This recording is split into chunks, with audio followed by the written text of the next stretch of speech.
नमस्कार, आपण पाहताय कोकणचं नंबर 1 महाचॅनल कोकण सात लाईव्ह बातमीपत्रात आपलं स्वागत। सुरुवात करूया हेडलाईन्सनं। मुंडे नैतिकता नसल्यानं राजीनामा देत नाहीत, रोहित पवारांची टीका। म्हणून वाल्मिक कराडला वेगळा न्याय, अंबादास दानवेंचा आरोप। आणि वाल्मिक कराडसोबत आर्थिक संबंधांचा दावा खोटा, धनंजय मुंडे यांचं स्पष्टीकरण। आता पाहूया सविस्तर बातम्या। गोगावले दादा भुसे यांना पालकमंत्री पदासाठी का नाकारलं हे विचारण्यासाठी एकनाथ शिंदेंची भेट घेणार असल्याचं गुलाबराव पाटील यांनी सांगितलंय।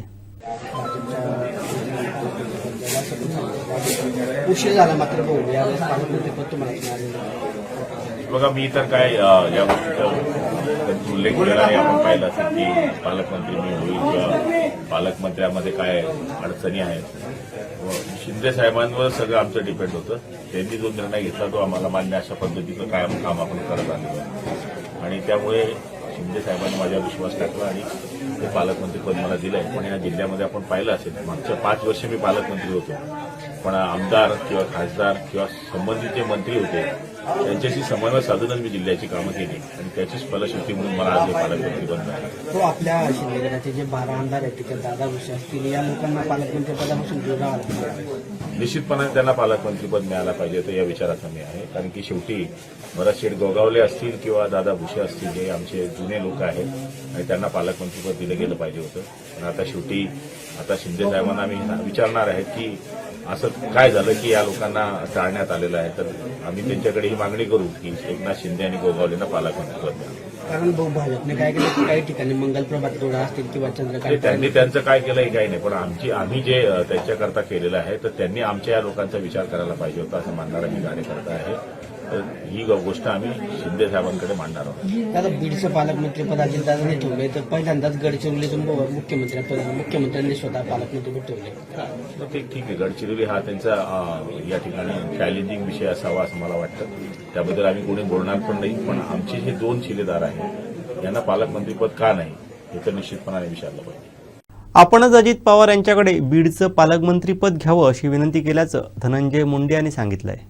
भाऊ, काल अधिवेशनाला येता आलं आणि आज तुम्ही सांगतेसाठी आज आलाय शिर्डीमध्ये, बाबांचं देखील दर्शन घेणार आहात, काय नक्कीच बाबांच्या शिर्डीमध्ये आल्यानंतर या पवित्र स्थळी आणि बाबांचं दर्शन घेतल्यानंतर एक आगळी वेगळी ऊर्जा मिळते आणि आमच्यासारख्याला समाजकारणात राजकारणात काम करणाऱ्या एक अभूतपूर्व ऊर्जा इथून मिळते आणि त्याच ऊर्जेतून या ठिकाणी आम्ही काम करतो। काल पालकमंत्री पदाची यादी जाहीर झाली आहे, तुम्हाला डावललं गेलं तरी काय अजित पवार बीड प्रकरणामुळे कुठेतरी हे सगळं यादीवर परिणाम? एकंदर सध्या स्थिती बीडची पाहता मी स्वतःच आदरणीय दादांना आणि आदरणीय मुख्यमंत्र्यांना विनंती केली होती की बीडच्या पालकमंत्रीपदी आपण दादांना या ठिकाणी जिम्मेदारी द्यावी आणि दादांनाही विनंती केली होती की आपण बीडच्या पालकमंत्री म्हणून जबाबदारी घ्यावी। म्हणजे एकूणच पुणे जिल्ह्याचा तसा विकास झालाय तसा बीडचाही या ठिकाणी दादांकडे जबाबदारी असल्यामुळे, उपमुख्यमंत्री असल्यामुळे अधिकचा होईल ही एक भावना आणि सध्याची जी परिस्थिती आहे त्या परिस्थितीमध्ये आपण ही जबाबदारी घेतली नाही पाहिजे, ती दादांकडे दिली पाहिजे। स्थानिक नेते जे आहेत महायुती किंवा महाविकास आघाडीचे बदल झाला पाहिजे असं प्रफुल्ल पटेल देखील म्हणाले, छगन भुजबळ देखील म्हणाले, अंतर्गत निवडणुका देखील घेण्याचं म्हणताय। नाही, आता त्या बाबतीमध्ये माझी काही आणखी चर्चा झाली नाही। मी आजच आलोय सांगते समारोपाच्या या कार्यक्रमाला, त्या बाबतीत सर्वांशी चर्चा करूनच मला बोलता येईल। स्थानिक नेते जे आहेत बीड जिल्ह्यातील महायुती असतील किंवा महाविकास आघाडी यांनी कुठेतरी मागणी लावून धरली होती की मुंडेंना पालकमंत्री पद नको। एक घ्या, त्यांची मागणी काय असावी त्याच्यापेक्षा माझी स्वतःची भावना ही पक्षाच्या प्रती आपण काय व्यक्त केली पाहिजे आणि सध्या परिस्थितीत आपण स्वतः काय निर्णय घेतला पाहिजे हे या ठिकाणी मी स्वतः म्हणून विनंती केली आमच्या पक्षाला आणि पक्ष नेतृत्वाला की या जिल्ह्याच्या पालकमंत्र्याची जबाबदारी आपण घ्यावी। तुमच्यावर ज्या पद्धतीने तुमच्यावरती आरोप होत आहे, एक लक्षात घ्या, विषय जे आरोप आहेत, ज्या आरोपाच्या बाबतीत ते एक तरी आरोप त्यांनी खरा करून दाखवावा, विनाकारण मला त्यावर काही आत्ता बोलायचं नाही। ज्यावेळेस बोलायचंय त्यावेळेस मी बोलायला कमी पडणार नाही हे आपल्याला माहिती आहे आणि आत्ताची परिस्थिती पाहता बीड जिल्ह्यामध्ये सर्व सामाजिक सलोखा निर्माण व्यवस्थित होणं हे माझ्यासारख्या बीड जिल्ह्याच्या नागरिकाला, मातीतल्या त्या माणसाला आवश्यक वाटणारी गोष्ट आहे. आणि माझी एवढीच विनंती आहे सर्वांनाच की ठीक आहे, मला बदनाम करायचंय करा, आणखीन कुणाला बदनाम करायचंय करा, पण कृपा करून माझ्या बीड जिल्ह्याला, बीड जिल्ह्याच्या मातीला द्वादश पंचम स्थान असलेलं 12 ज्योतिर्लिंगापैकी 5वं स्थान हे वैद्यनाथाचं आहे. त्या वैद्यनाथ नगरीला बदनाम करू नका, हीच माझी या निमित्तानं विनंती आहे. तुमचे आणि वाल्मिक कराड यांचे आर्थिक संबंध असल्याचा देखील आरोप विरोधकांकडून हे सगळं खोटं आहे. आरोप सर्व काही खोटं आहे. वाल्मिक कराड धनंजय मुंडे यांचा जवळचा सहकारी असल्यानं त्याला वेगळा न्याय मिळत असल्याचा आरोप अंबादास दानवे यांनी केला आहे. खरं तर मोर्चा काढावा लागतो न्याय मागण्यासाठी, हेच दुर्दैव आहे. संतोष देशमुख हत्या 9 डिसेंबरला घडलेली हत्या आज 19 जानेवारी आहे. 40 दिवस झालेले. तपास होतोय, काही जणांना अटक झाली, मधल्या काळात आरोप होते. त्याच्यातले लोक जे आहे, जे आरोपी त्यांनाच फेवर करणारे आहेत, काही लोकांमध्ये बदल झाला. निश्चित वाल्मिक कराड यांच्यावर 302चा गुन्हा दाखल झाला, मोक्का लागू केला. परंतु दररोज वेगवेगळ्या नव्या माहिती येत आहेत. त्यांची संपत्ती एवढी प्रचंड, कुठं पुण्याला, मुंबईला, कोणी तर म्हणतं अमेरिकेत आहे. आता आपल्याला ते माहिती नाही, पण पुण्याचं तर एकदम क्लिअर आले. अनेक ठिकाणी शेती प्रचंड आहे. पोलिसांचा तपास होत असताना इन्कम टॅक्स वाल्यांना, ईडी वाल्यांना असं थोडंसं वाटलं नाही का अजून या सगळ्या आर्थिक बाबीचा सुद्धा तपास व्हावा? एवढी मोठी कोट्यवधींची संपत्ती असताना ही कुठून आली, काय आली, कोणाच्या माध्यमातून आली? मधल्या काळात संपत्तीच्या ट्रान्सफर झाल्या वेगवेगळ्या नावावर, त्या कोणाच्या होत्या? आणि मला वाटतं या सगळ्या याच्यात अजूनही राज्य सरकार पक्षपातीपणा करत. धनंजय मुंडे आणि त्यांचा सहकारी जवळचा असल्यामुळं त्याला वेगळ्या पद्धतीनं न्याय आणि बाकीच्यांना वेगळ्या पद्धतीनं न्याय. आज एवढं घबाळ वेगवेगळ्या पद्धतीनं सापडत असताना एखादा इन्कम टॅक्सवाला गेला त्यांच्याकडे गेला. बाकीच्या ठिकाणी ईडी तर 10 लाख आणि 5 लाखाचं इकडे तिकडे झालं तर लगेच नोटीस जाते त्यांची. परंतु मला असं वाटतं या सगळ्या याच्यामध्ये ज्या पद्धतीनं तपास होत असताना, मी आजही अजून म्हणतो की हा तपास होत असताना मग जनतेला किंवा त्या नातेवाईकांना का माहिती होत नाही की ईडीच्या अधिकाऱ्यांनी देणार, राज्याच्या गृहमंत्र्यांनी द्यावा, डीजीने द्यावा, याची माहिती तर द्यावी. नेमकं काय उद्या सगळ्या कस्टड्या संपतील आणि मग तुम्ही माहिती देणार. काही माहिती आली नसेल आणि कोणाकडे असेल तर ती मिळेल ना तुम्हाला, जर सार्वजनिक तुम्ही जर माहिती प्रसिद्ध केली किंवा सांगितली. ठीक आहे, ईडीच्या सीआयडीचे अधिकारी वगैरे नाही देणार, त्यांच्यावर बंधनाची काही हरकत नाही, पण राज्याचे गृहमंत्री देऊ शकतात. म्हणून मला असं वाटतं आजही सरकार याच्यामध्ये अनेक गोष्टी लपवते, अशा प्रकारची मानसिकता जनतेची आहे. सैफ अली खान प्रकरण चालू आहे, त्याच्यामुळे सुरक्षा व्यवस्थेवर प्रश्नचिन्ह उपस्थित होते. पण जो आरोपी आहे तो थेट बांगलादेशातून आला होता अशी माहिती समोर. नाही, खरं तर एक आहे तर सेफ आहे म्हणत असताना सैफ अली सेफ नाही या महाराष्ट्रात.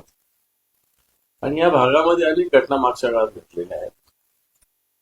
या परिसरामध्ये बाबा सिद्दीकीची हत्या सुद्धा त्या पट्ट्यात झालेली आहे. त्याच्यानंतर सलमान खान तिकडे राहतो, त्याच्या घरावर गोळ्या मारलेल्या आहेत. आणि एवढे सगळे आरोपी हिंमत करतात याचाच अर्थ असा आहे की सरकारचा धाक नाही राहिला ना. आरोपी पळून काय जातात. एवढ्या सगळ्या एरियामध्ये उच्चभ्रू भाग असलेल्या याच्यामध्ये पोलिसांचं संरक्षण नाही, पोलिसांची गस्त नाही. सैफ अली खानच्या 36व्या मजल्यावर माणूस जातो आणि त्याला मारतो, त्याच्या पाठीत एवढा मोठा चाकूचा तुकडा अडकतो. मला असं वाटतं बांगलादेश मधून यायचं त्याचं कारण काय असावं हे तपासलं पाहिजे. आणि हे सरकार केंद्राचं असो, राज्याचं असो, भारतीय जनता पक्षाचं सरकार बांगलादेशला विरोध करत असताना बांगलादेशमध्ये लोक येणं का थांबवत नाही? आपण मुंबईत असेल, महाराष्ट्रात असेल, देशात असेल, का थांबवत नाही? आज आपण खुलेआम बांगलादेशी लोक येतात आणि ते गुन्हे घडतात. मुंबईमध्ये तर त्यांचा तो व्यवसाय झाला बांगलादेशी लोकांचा. अटक होणं, पुन्हा कॅम्पमध्ये राहणं, पुन्हा जाणं, पुन्हा येणं. पोलिसांना माहिती आहे, सरकारला माहिती आहे, परंतु याला कोणी थांबवत नाही. अशा प्रकारची स्थिती. काल पालकमंत्री पदांची नियुक्ती झाली, त्यामध्ये धनंजय मुंडे यांना डच्चू देण्यात आला, अजित पवारांकडे बीडचं पालकमंत्री पद देण्यात आलं आणि तुमची कर्मभूमी असलेल्या जिल्ह्याला संजय शिरसाट यांच्याकडे विकास होता. नाही काही नाही, सरकारचा तो मुख्यमंत्र्याचा अधिकार आहे. सगळ्यात महत्वाचं संजय शिरसाटकडे येणं काय, संजय शिरसाट या जिल्ह्यातले मंत्री आहेत, त्यांच्या पक्षाची जास्त आमदारी होती, त्यामुळे नॅचरली त्यांना मिळणार होतं. त्याच्यात काही वावगासायचं काही कारण नाही. परंतु धनंजय मुंडे यांना आणि पंकजा मुंडे दोन बीडचे मंत्री असताना बाहेरचा मंत्री द्यावा लागतो, याच्यातच सरकारचं अपयश दिसून येतं. पण माझं मत असं आहे की दादाने कायम बीडचं पालकमंत्री राहिलं पाहिजे, नाही तर पुन्हा तरी लोक वसरले का पुन्हा धनंजयला देणं. आता ही चाल सरकारची नसावी, अशा प्रकारे सुद्धा माझं मत. संतोष देशमुख हत्या प्रकरण धनंजय मुंडेंना भोवलं का, अशा स्वरूपाची चर्चा आहे. भोवलं नाही, अजून तो भोवायचं बाकी आहे.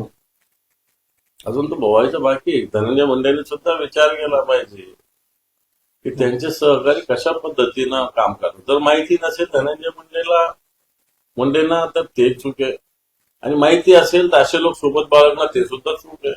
आणि मला वाटतं याचे परिणाम तर नुसतं पालकमंत्री पदापासून नाही तर मंत्रिपदापासून दूर ठेवलं पाहिजे. अशा पद्धतीनं लुटणारे, सर्वसामान्य माणसाला लुटणारे, खंडणी सातत्यानं जमा करणारे, अवैध पद्धतीनं संपत्ती आपल्या एखाद्या मंत्र्याला ते देऊ शकले असते ना, पण सगळं आम्हालाच पाहिजे, अशा प्रकारची मनोवृत्ती सुद्धा याच्यातून दिसते. दुसरा महत्वाचा मुद्दा आहे, सारंगी महाजन या धनंजय मुंडे सातत्याने आरोप करतात, त्या सुद्धा तुमच्यासारखेच त्यांना मंत्रिपदावरून काढा म्हणतात. इतकंच नाही तर त्या पुढे जाऊन ते म्हणतात की धनंजय मुंडेंचे आमदारकी सुद्धा रद्द करा. मला बाकी माहिती नाही, परंतु मी मागच्या काळात सारंगी महाजनांच्या जे काही कुठेतरी छोटस त्यांचं वक्तव्य होतं ते मी पाहिलं. ते प्रफुल्ल पटेलांकडून असं वक्तव्य होणं मला असं वाटतं शहाणपणा दाखवण्यासारखं आहे. आता तुम्ही गळ्यात काय मिळाले, परंतु पंतप्रधानच असे बोलले होते, कोणाविषयी बोलले होते, प्रफुल्ल पटेलांनी सांगावं. मग कसे त्यांच्याबरोबर जॉईन झाले, तर आता सगळं क्लिअर कसं होतंय, म्हणजे तुम्ही कशासाठी तिकडे जॉईन झाले क्लिअर होतं, जनतेला कळतंय ना. पंतप्रधान बोलले होते की नाही बोलते मिरचीच्या विषयी, आणि आता तुम्ही सगळे शरद पवारांना अधिवेशन वादाच्या भोवऱ्यात हे आता समोर आलं. दरवर्षीच अशा बॅग दिल्या जातात. आता त्याची किंमत कमी जास्त होत असेल, परंतु दरवर्षी अशा बॅग सगळ्या आमदारांना दिल्या जातात, काही अधिकाऱ्यांनाही दिल्या जातात. रुटीन ती प्रथा आहे. मला वाटत नाही याच्यात आता बॅग दिल्या जाऊ नये. मला वाटतं कोकणाचा कुणबीचा विषय आणि मराठवाडा, उत्तर महाराष्ट्र, विदर्भाचा कुणबीचा विषय वेगवेगळा आहे. कोकणातल्या मराठा समाजाची ती भूमिका आहे, तिचा आदर आहे, परंतु बाकीच्या ठिकाणी मराठ्यांनाच कुणबी व्हावं वाटतं, त्यात नारायणदांनी कसं थांबवलं. कोकणातल्या कुणब्यांची ही मराठ्यांची भूमिका आहेच, आणि ती आहे, त्याचा वेगळा संदर्भ आहे. मराठवाड्यातल्या, विदर्भातल्या, उत्तर महाराष्ट्रातल्या बरोबर आहे. नवाब मलिकांच्या या भूमिकेचं स्वागत आहे. पक्ष नेतृत्व बदनाम नाही, बदनाम झालेलेच आहे. तिथले अजितदादा पक्षाचे कार्यकर्ते गुंडागर्दीशिवाय काही करत नाही, हप्ते खेवरीशिवाय काही करत नाही, खंडणी गोळा करण्याशिवाय काही व्यवसाय करत नाही. हे सगळे जे धनंजय मुंडेंचे चेले झपाटे यांचा हाच परळी, आंबेजोगाई या सगळ्या पट्ट्यामध्ये काम आहे. मला वाटतं हे राज्यात कायदा आणि सुव्यवस्था बिघडली असल्याचा आरोप जयंत पाटील यांनी केला आहे. महेशांना कोठे असे अचानक जातील असं कधीच आम्हाला वाटलं नाही. मी स्वतः त्यांच्या बरोबर आदल्या रात्री 10-10:30 बोललेलो होतो, आणि दुसऱ्या दिवशी सकाळी 8:30-9ला मेसेज आला आणि मला धक्का बसला. ते प्रयागराजला होते, पाण्यात, थंड पाण्यात गेले आणि पाण्यातच त्यांना हार्ट अटॅक आला. महेश अण्णांचं योगदान या शहरात नव्या कल्पना मांडण्यासाठी फार मोठं होतं. महेशांना जेव्हापासून राष्ट्रवादीत आले, राष्ट्रवादीला अधिक चांगलं उत्तम स्वरूप निर्माण झालेलं होतं आणि विधानसभेची निवडणूक देखील आदरणीय पवारसाहेबांच्या नेतृत्वाखाली त्याने अतिशय चांगल्या पद्धतीने लढवली. पराभव झाला असेल, पण महेश अण्णांना या शहरातल्या नव्या नव्या गोष्टी करण्यात प्रचंड उत्साह होता. ते विधिमंडळात जाऊ शकले असते तर माझी खात्री आहे या शहरात आणखीन मोठ्या नव्या चांगल्या कल्पना आणण्याचं काम आणि या शहरातले अनेक प्रश्न सोडवण्याचं काम ते करू शकले असते. त्यांच्यासारखा एक दूरदर्शी नेता, सगळ्यांशी चांगलं बोलणारा, सगळ्यांशी चांगले संबंध ठेवणारा, मितभाषी आणि कोणाला शब्दाने न दुखवणारा असा नेता आमच्या पक्षातून हवा असणं आवश्यक होतं. आज दुर्दैवाने त्यांचं निधन झालं आणि आमच्या पक्षाला देखील त्याचं फार मोठं नुकसान झालं. सोलापूरकरांना तर महेश अण्णांची पोकळी कायम जाणवेल असं मला वाटतं. मी राष्ट्रवादी काँग्रेस पक्षाच्या वतीने त्यांना आदरांजली वाहतो. एखाद दुसरा पॉलिटिकल प्रश्न, पालकमंत्र्यांची यादी जाहीर झालेली, बीडचे पालकमंत्रीपद अजितदादांनी स्वतः घेतलेलं, कशा पद्धतीने काय ते त्यांनी सध्याचे तिथले जे प्रश्न आहेत ते प्रश्न एवढे कॉम्प्लिकेटेड झालेले आहेत, त्यामुळं मला वाटतं की त्यांनी स्वतः तिथं जाणं पसंत केलं असेल. धनंजय मुंडेंवरती सगळे लोक आरोप करत होते, त्यांना मात्र कुठेही पालकमंत्री पदामध्ये स्थान दिलेलं दिसत नाही. या सगळ्यांचा नेमका अर्थ काय लावायचा? नाही तर त्यांचे वाटण्याचा प्रश्न त्यांचा आहे. वाटणं कुणाला काय वाटायचं हे सत्तेत बसणाऱ्या मुख्यमंत्र्यांनी आणि त्यांच्या मित्रपक्षांनी ठरवायचं असतं.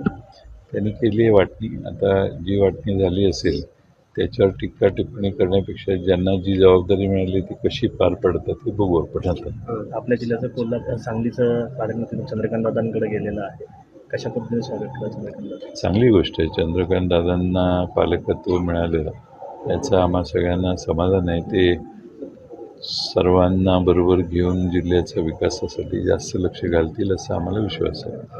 माळशिरसचे आमदार आहेत उत्तम जानकर, त्यांनी शरद पवारांकडे राजीनामा सादर केलेला.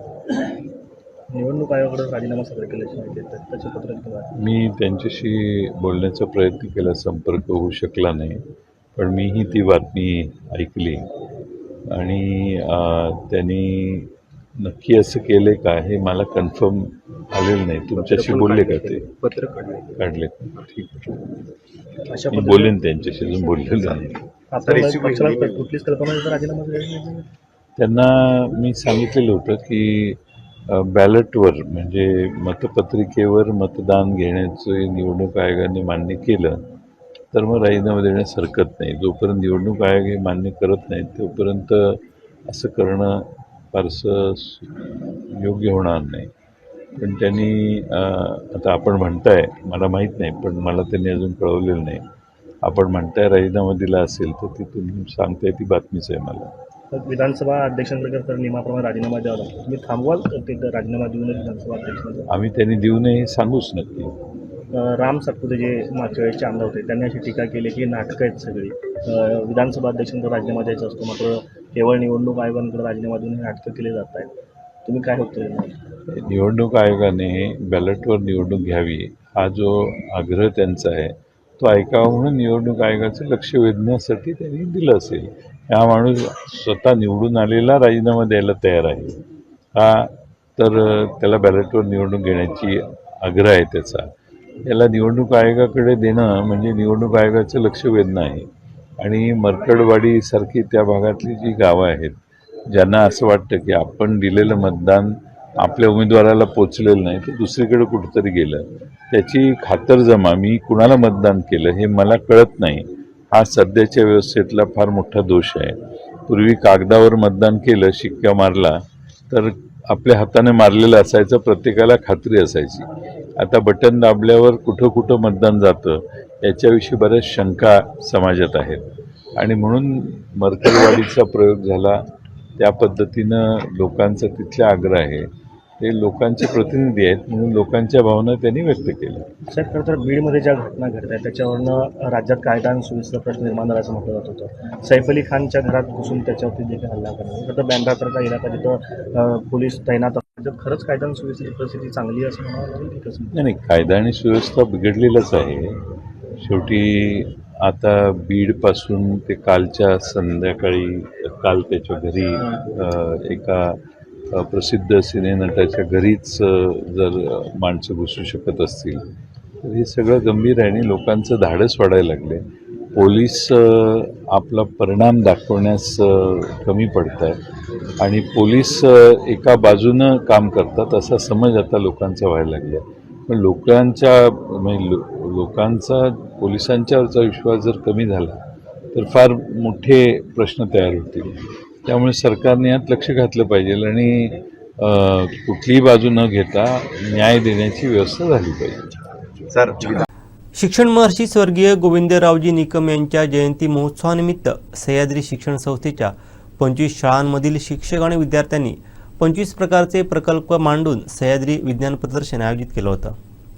हे प्रदर्शन दिनांक 16 आणि 17 जानेवारी असे 2 दिवस स्वर्गीय गोविंदरावजी निकम जयंती महोत्सव कार्यक्रमाच्या ठिकाणी मांडण्यात आलं होतं. त्यामध्ये जंक फूड आरोग्यास हानिकारक असून योग्य आहाराची माहिती देण्यात आली. आगीपासून तात्काळ बचाव यंत्रणा, स्मार्ट एनर्जी सेव्हिंग सिस्टीम, पतंग, नायलॉन मांजा अथवा तत्सम धोक्यांपासून बचाव करणारे हेल्मेट, रेल्वे स्थानकात सहज चालत प्लॅटफॉर्म बदलता येण्यासाठी folding bridge, roads overload control, सोप्या पद्धतीने गणित आणि भूमिती शिकवणारा बोर्ड अशा विषयांवरती प्रकल्प मांडण्यात आले होते.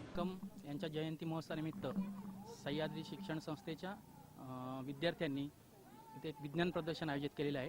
त्या प्रदर्शनात मांडलेले विविध स्टॉल्स आहेत. त्यांनी दिलेली विज्ञानविषयक माहिती आहे त्या विद्यार्थ्यांशी आपण बोलूया. माझ्या मॉडेलचे नाव आहे वाहनांच्या वेगापासून विद्युत निर्मिती करणे.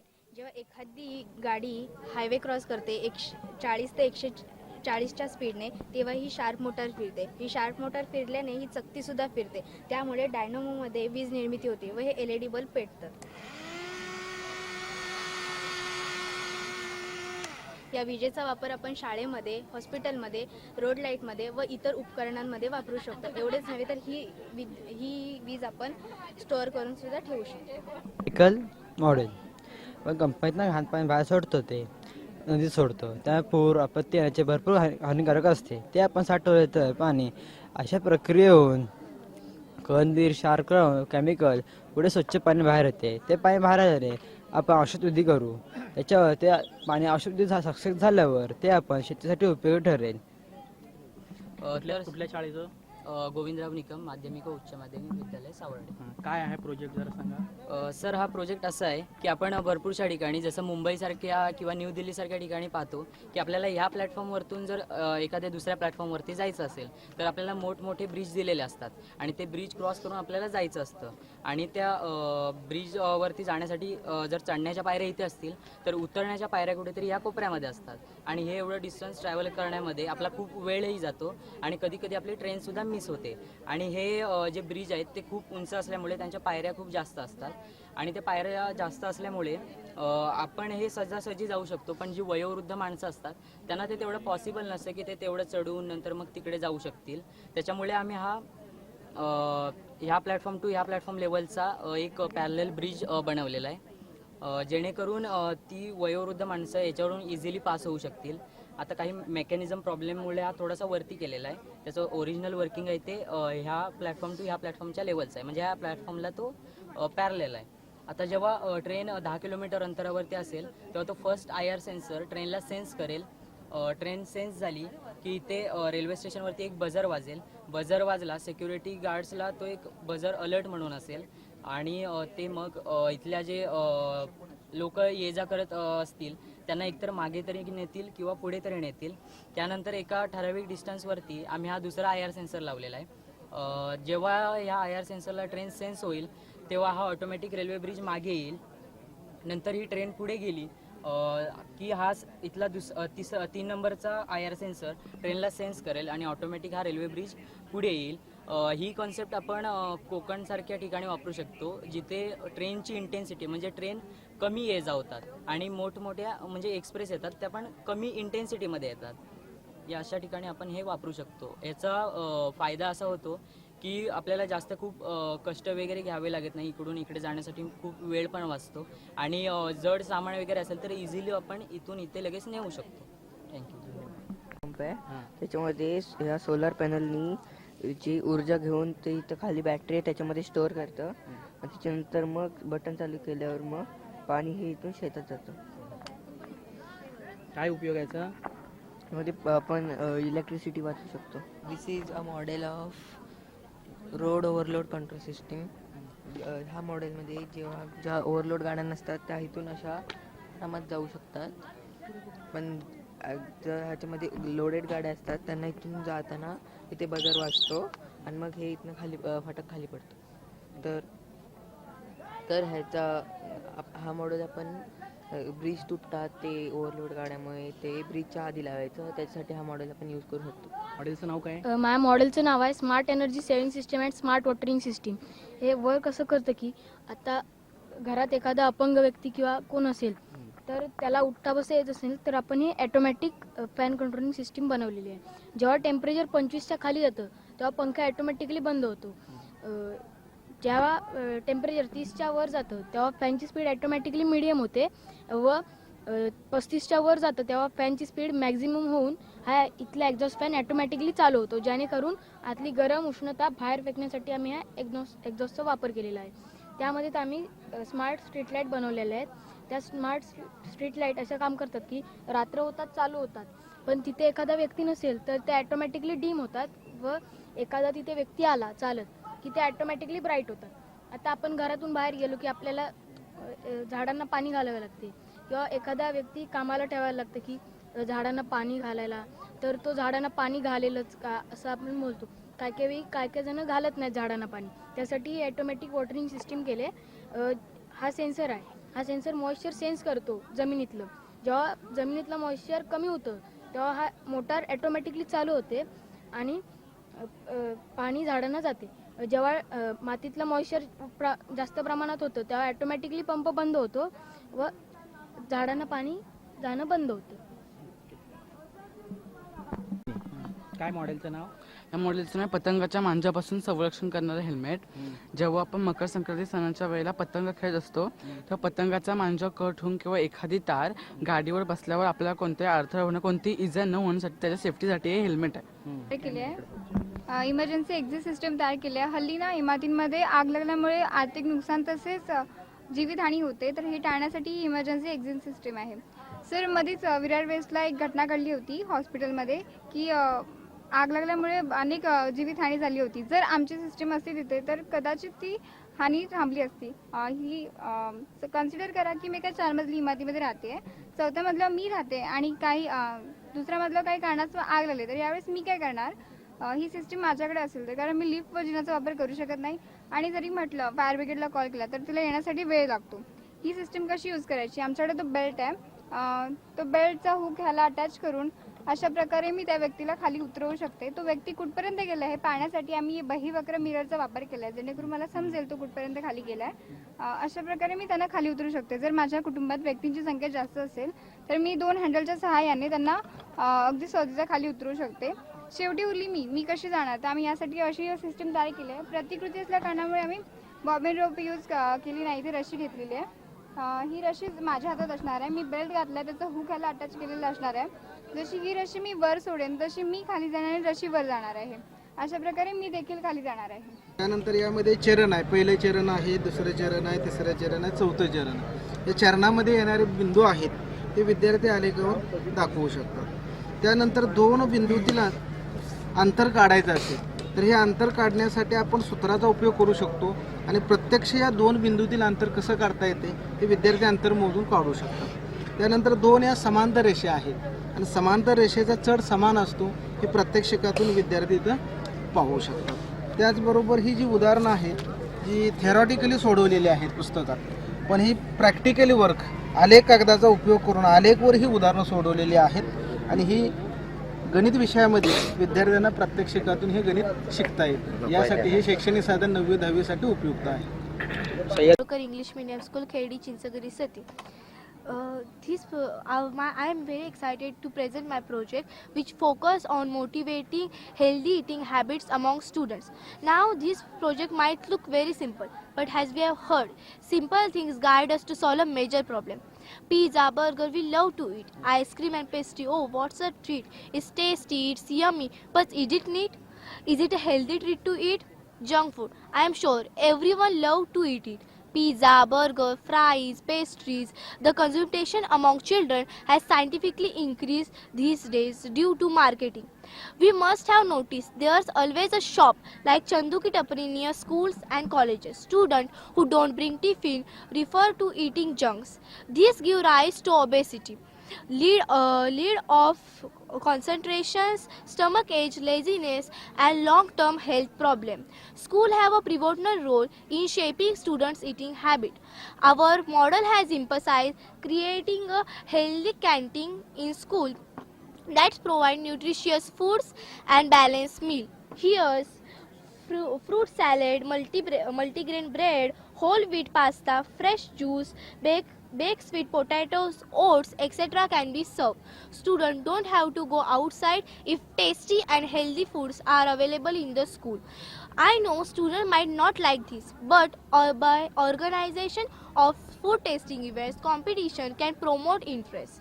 Strictly guidelines should be there to prohibit the sale of junk food in and around the school campus.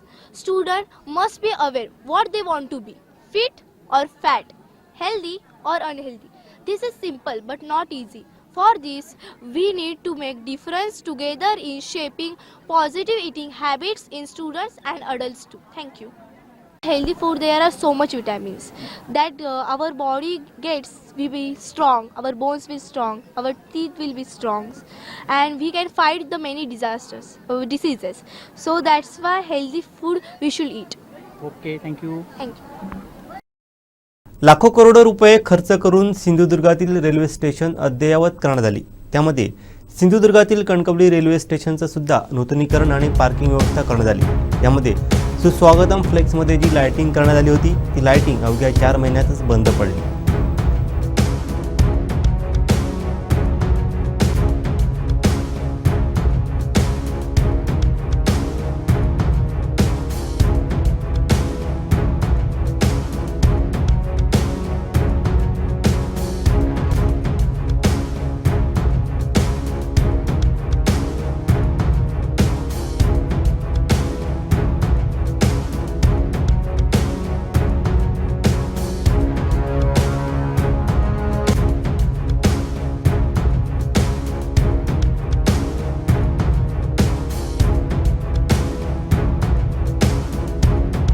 नैतिकता नसल्यानं मुंडे राजीनामा देत नसल्याची खरमरीत टीका रोहित पवार यांनी केली.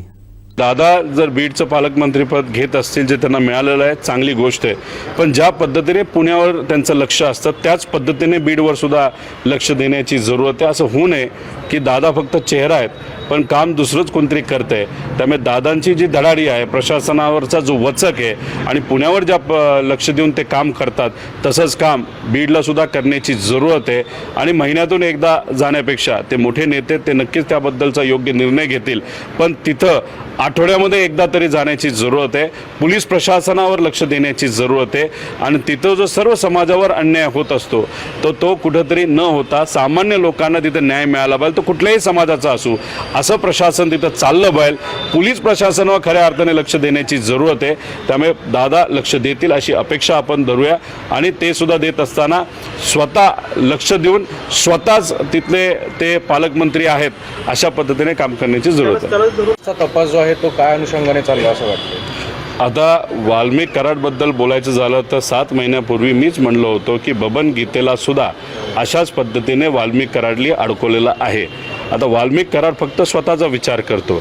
आता आमचं सगळ्यांचं मत आहे, ठीक आहे, मोका त्यांना लागला असला तरी मर्डरच्या बाबतीत तो लागलाय का, 302 लागलाय का, हे आपल्याला तिथं बघावं लागेल. पण तसं काय होताना दिसत नाही. आता सगळ्यांना लातूरला नेलं जात आहे, ठीक आहे, तुम्ही आता कुठंतरी इकडं ढकल तिकडे ढकल असं करताय, पण तिथं असणारे देशमुख परिवार, तिथं असणारा सगळा बीड जिल्हा, अख्खा महाराष्ट्र वाट बघत आहे की यांना लगेचच्या लगेच तिथं कुठंतरी आता जे कुठले कलम असतील त्या कलममध्ये त्यांना दोषी ठरवावं, त्यानंतर तिथं त्यांच्यावर कारवाई व्हावी आणि त्या कुटुंबावर देशमुख कुटुंबाला न्याय मिळावा. त्याच्याबरोबर सूर्यवंशी कुटुंबाला सुद्धा तिथं न्याय मिळाला पाहिजे. पण तसं काय तिथं होताना दिसत नाही. फक्त चालढकल होते, पुढे काही गोष्टी ढकलल्या जात आहेत. असं कुठेतरी सरकारमध्ये नेत्यांना वाटतंय की लोक जे आहेत, म्हणजे महाराष्ट्राचे स्वाभिमानी लोक आहेत, त्यांची जी काय मेमरी आहे ती कुठेतरी शॉर्ट आहे. काही काळ हा विषय चालेल, नंतर सगळेच लोक हा विषय विसरून जातील आणि मग मुद्दामून पुढं काही गोष्टी ढकलत आपण जर गेलो तर हा विषय जरा मागे पडेल. टी व्हीवर आज बघितलं तर आज तेवढ्या मोठ्या प्रमाणात चर्चा होताना दिसत नाही. पण शेवटी आज हे जे प्रकरण आहे हे काही कुठल्या नेत्याचं नाही तर कुठल्या पक्षाचं राहिलेलं नाही. हे सगळं सामान्य लोकांचा विषय झालेला आहे. सामान्य लोक एकवटली आहेत आणि जोपर्यंत देशमुख परिवाराला आणि सूर्यवंशी परिवाराला न्याय मिळत नाही तोपर्यंत महाराष्ट्राची लोक शांत बसणार नाही. पण माझं एकच मत आहे की हे जे काही राजे आहेत आजच्या नेते, नाहीतर आपण या सरकारमध्ये असणारे राजे, त्यांच्या वजिराला वाचवण्यासाठी खूप काय करतायत. माझं मत एवढंच आहे, या वजिराचा विचार जरा कमी करा आणि कुठेतरी सामान्य लोकांचा विचार करण्याची जरूरत आहे आणि लवकरात लवकर निर्णय घेऊन कारवाई ही झालीच पाहिजे अशी विनंती या ठिकाणी करतो. वजीर जर असतील तर मग राजांनी राजीनामा देणं अपेक्षित आहे. हे बघा, जर विचाराला पक्के असणारे नेते असले असते, जसं आर.राभा होते, एक छोटीशी टीका झाली की त्यांच्या हिंदी बोलत असताना एक चुकीचा शब्द गेला, पण विचाराला पक्के असल्यामुळे आणि त्यांच्याकडे कुठंतरी एक आपण नैतिकता असल्यामुळे त्यांनी तिथं लगेच स्वतःचा राजीनामा दिला. तिथं विलासराव देशमुख साहेबांनी सुद्धा राजीनामा दिला होता, हे आपण सगळ्यांनी तिथं बघितलं. दादांनी सुद्धा राजीनामा दिला होता. आता मग नैतिकता असणारे जे नेते असतात ते राजीनामा देतात, पण ज्याला नैतिकता नाही असा व्यक्ती राजीनामा देत नसेल तर त्याला आपण काय बोलणार. तर माझं एकच मत आहे की हे जे मोठे नेते आहेत त्यांच्याकडे नैतिकता आहे, पण मग ती दाखवली पाहिजे आणि राजीनामा दिला पाहिजे. त्यामुळे लोक राजीनामा मागतील, पण नैतिकता दाखवत या नेत्यांनी सुद्धा कुठेतरी काही गोष्टी स्वीकारून 6 महिन्यासाठी 9 महिन्यासाठी जोपर्यंत न्याय मिळत नाही देशमुख परिवाराला, सूर्यवंशी परिवाराला, त्या लोकांनी तिथं नेत्यांनी राजीनामा नैतिकता बघून तिथं दिला पाहिजे. पण नैतिकता असेल तर राजीनामा देतील, नैतिकता नसेल तर तसं काय होताना आपल्याला दिसत नाही. शेवटी ठळक घडामोडी पुन्हा एकदा. मुंडे नैतिकता नसल्यानं राजीनामा देत नाहीत, रोहित पवारांची टीका. म्हणून वाल्मिक कराडला वेगळा न्याय, अंबादास दानवेंचा आरोप. आणि वाल्मिक कराड सोबत आर्थिक संबंधांचा दावा खोटा, धनंजय मुंडे यांचं स्पष्टीकरण. बातमीपत्रात वेळ झाली ते थांबण्याची. पाहत राहा बदलत्या कोकणचा बुलंद आवाज. कोकणचा नंबर 1 महा चॅनल कोकण साध लाईव्ह. धन्यवाद.